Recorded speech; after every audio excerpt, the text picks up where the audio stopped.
the Chu Dan Mawashi Geri. Some classical teachers say that you have to pump the hip and then lift the foot and move it in. This teaches you the basic Bunkai technique. But if you've actually competed and fought, you need to understand that the Chu Dan Mawashi Geri comes from every muscle in your body. It needs to be coordinated. And the only way that happens is through muscle memory. It needs to be an automatic response. So to say that you use the hip to trigger the Chu Dan Mawashi Geri, in combat, that's the wrong way to do it. Because the trigger for the kick is your mind and your focus, your brain, your eyes.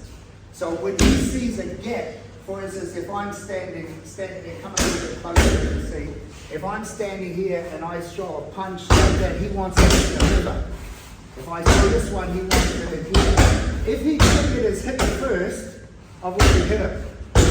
Because to trigger the hip and then bring the foot, it becomes two movements. Because what you have to do is you have to take the basic Bunkai and adapt it to reality. Okay? So when I'm throwing, if I'm standing like this and I throw this one, he's going to go boom. If I throw this one, he's going to go boom. So if I'm standing like that and I go bam. If I throw this one, he goes bam. I throw this one, he goes bam. Every time.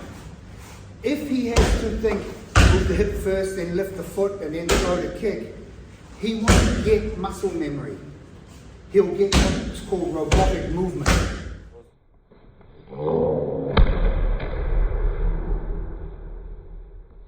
So you need this power to come to here. Boom. Okay? Second of all, this hand needs to be on this side because the most common thing you're caught with when he's throwing that is Chu Dan Mawashi Geri.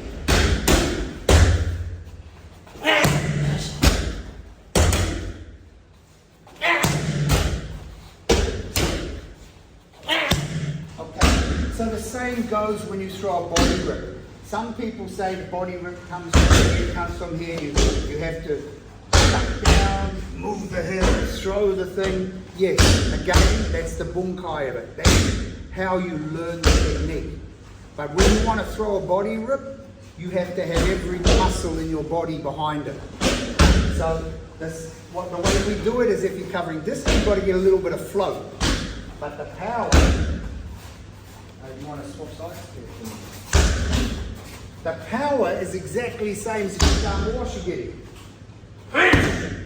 So what happens now is when you're throwing the body rip, and some people use short for the karate because they're not getting hit in the head. So they don't worry about being in close.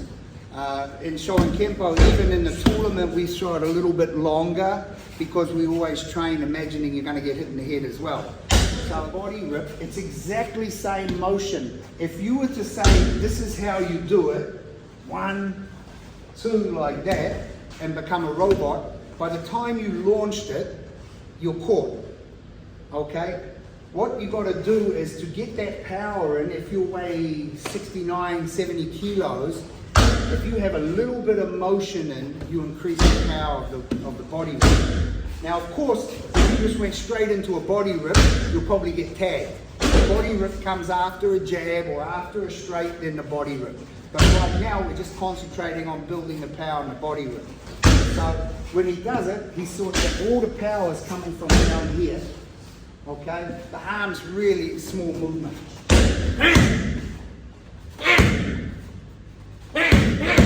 All the power is here. Here. Straight overhand like that, and then he's coming in with that body rip with the float. He can't cope with the hip like this. You understand? He needs to throw the hip and launch it from here. He needs to create that power with a bit of float. So he's just throwing a straight. Now as the straight comes, he pulls it off, pulls it into the body rip. So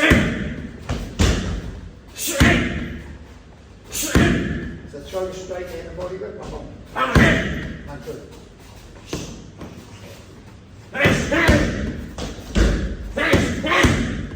Body rip. He is in perfect position for the Chu Dan Mawashi Geri that we just did before. On the other side. 1, 2, step back. Yeah.